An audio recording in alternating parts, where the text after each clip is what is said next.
नमस्कार, बहुत स्वागत है आपका। मैं हूं आपके साथ ऋतु सिंह और आज चर्चा होगी सोने पर इसीलिए क्योंकि 2026 की शुरुआत हो चुकी है और सभी जानना चाहते हैं कि 2026 सोना खरीदने के लिए कितना ठीक है, क्या निवेश करना चाहिए, अगर कर रहे हैं तो किन बातों का आपको ध्यान रखना है, कौन सी चीज़ें हैं जो आपको दिमाग में रखनी है, ये आज हम एक्सपर्ट से समझेंगे। हमारे साथ मार्केट एक्सपर्ट मिस्टर शरद कोहली जी जुड़ गए हैं। शरद जी, बहुत स्वागत है आपका न्यूज़ 18 पर। नमस्कार ऋतु, आपको और न्यूज़ 18 के सभी फॉलोअर्स, व्यूअर्स, सब्सक्राइबर्स, दर्शकों को मेरा अभिनंदन।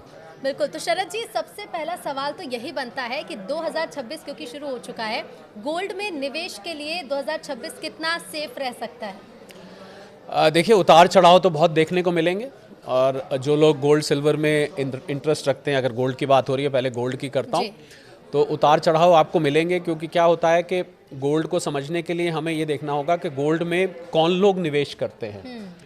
गोल्ड में दुनिया भर के सेंट्रल बैंक्स निवेश करते हैं, जो कि बड़ी मात्रा में गोल्ड खरीदते हैं। और गोल्ड आपको पता ही होगा ज्वेलरी बनाने के काम आता है, तो आप महिलाएं, आपसे बेहतर कौन जानेगा। और एक बड़ी मात्रा ऋतु गोल्ड में डेरिवेटिव होता है। डेरिवेटिव का मतलब इसको बोलते हैं सट्टेबाजी होती है। सट्टेबाजी का अर्थ है, मैं दर्शकों के लिए आसान करके बता देता हूँ कि एक कमोडिटी एक्सचेंज होता है, उसको हम MCX भारत में बोलते हैं, मल्टी कमोडिटी एक्सचेंज। अमेरिका में इसको कॉमेक्स बोलते हैं, कमोडिटी एक्सचेंज। तो इसमें जब आप सोना खरीदते और बेचते हैं तो ऐसे नहीं खरीदा जाता कि आपने मेरे से खरीदा तो मैंने आपको 10 ग्राम सोना दे दिया, मैंने आपको बेचा तो 10 ग्राम आपसे ले लिया, वगैरह वगैरह। ऐसे नहीं चलता है। इसमें सिर्फ पेपर कॉन्ट्रैक्ट खरीदे बेचे जाते हैं। अब जैसे उदाहरण के तौर पर 5 फरवरी को, फरवरी के महीने का कॉन्ट्रैक्ट एक्सपायर हो रहा है। तो मैं क्या करूंगा कि मैं कहूंगा कि मुझे 1 किलो सोना मैंने खरीदा और 1 किलो सोना अब आज के रेट पे जाए तो करीब 1,40,00,000 रुपए का है। तो मैं क्या करूंगा कि सिर्फ 20% दे के और 1 किलो सोने का कॉन्ट्रैक्ट ले लूंगा। और जैसे ही वो 5 फरवरी आएगी, अगर वो 1,40 से ऊपर चला गया तो मुझे मेरा मार्जिन प्रॉफिट मिला के वापस मिल जाएगा, और अगर नीचे चला गया तो मेरे मार्जिन में से उतना काट लेंगे और मुझे बाकी वापस दे देंगे। तो ये मैंने इसलिए बताया कि ये जो उतार चढ़ाव इतना होता है, इसका एक कारण ये है कि ये बहुत बड़ी मात्रा में सोना जो है वो पेपर ट्रेडिंग के जरिए, पहले पेपर बोलते थे, आजकल तो वो डीमैट होता है, उसके ज़रिए वो कॉन्ट्रैक्ट किया जाता है। तो इसको ये देखना पड़ेगा कि 2026 में आपको, क्योंकि होता क्या है कि ऋतु, जैसे आप और हम चर्चा कर रहे हैं, जितनी ज़्यादा इसकी चर्चा होती है और सोशल मीडिया पे जितना ही आपको सोने और चांदी की वो ब्रिक्स थंबनेल्स में दिखाई देती हैं, तो उतना ज़्यादा इसमें लोगों का इंटरेस्ट बढ़ता है। और सेंट्रल बैंक्स तो मैंने आपको बताया पहले ही खरीद रहे हैं। तो आपके सवाल का मैं अब सीधा जवाब दूं तो मुझे सोने का लॉन्ग टर्म ट्रेंड ऊपर को दिखाई देता है।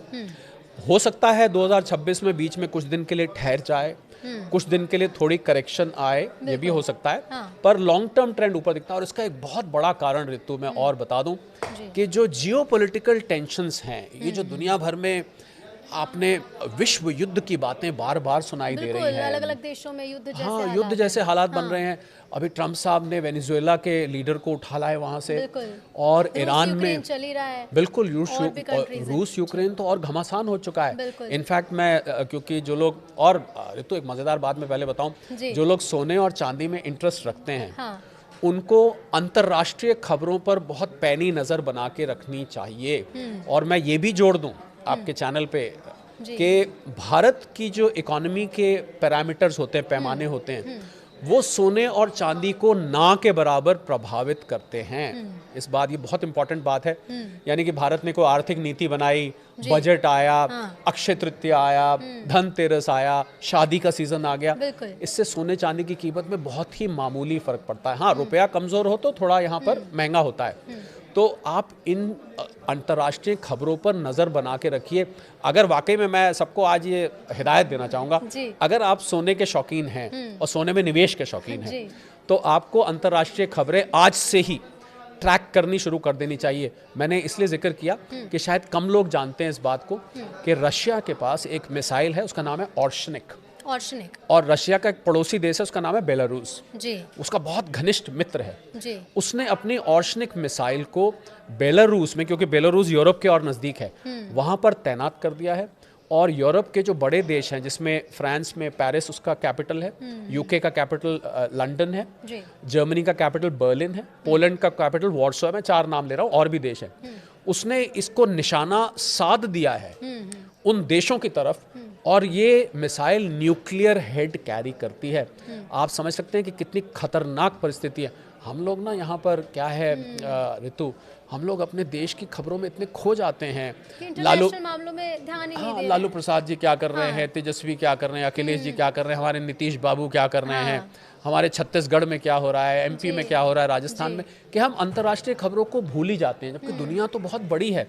तो मुझे लग रहा है सोने चांदी के निवेशकों को और ट्रेडर्स को अगर वो अंतर्राष्ट्रीय खबरें नहीं खंगाल रहे तो वो हमेशा ही असमंजस में बने रहेंगे, उनको कुछ नहीं पता लग पाएगा कि क्या खबरों को देखकर वो कैसे समझे। जैसे आप तो मार्केट एक्सपर्ट है तो बता देंगे कि चलिए 2026 कितना सेफ है या फिर सोने में निवेश कितना सेफ है।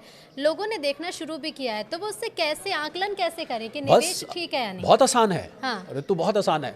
जब जब आपको लगे कि ये जियोपॉलिटिकल टेंशन बढ़ रही है, जब आपको लगे एक मिसाइल चली, एक रॉकेट चला, ईरान के लीडर ने ये स्टेटमेंट दिया, पुतिन साहब ने कहा मैं छोड़ूंगा नहीं, ट्रंप साहब ने कहा कि अब तो मैं लेकर रहूंगा ग्रीनलैंड को, तो जब जब आपको इस प्रकार की स्टेटमेंट सुनाई दें, समझ लीजिए सोना खुश हो रहा है।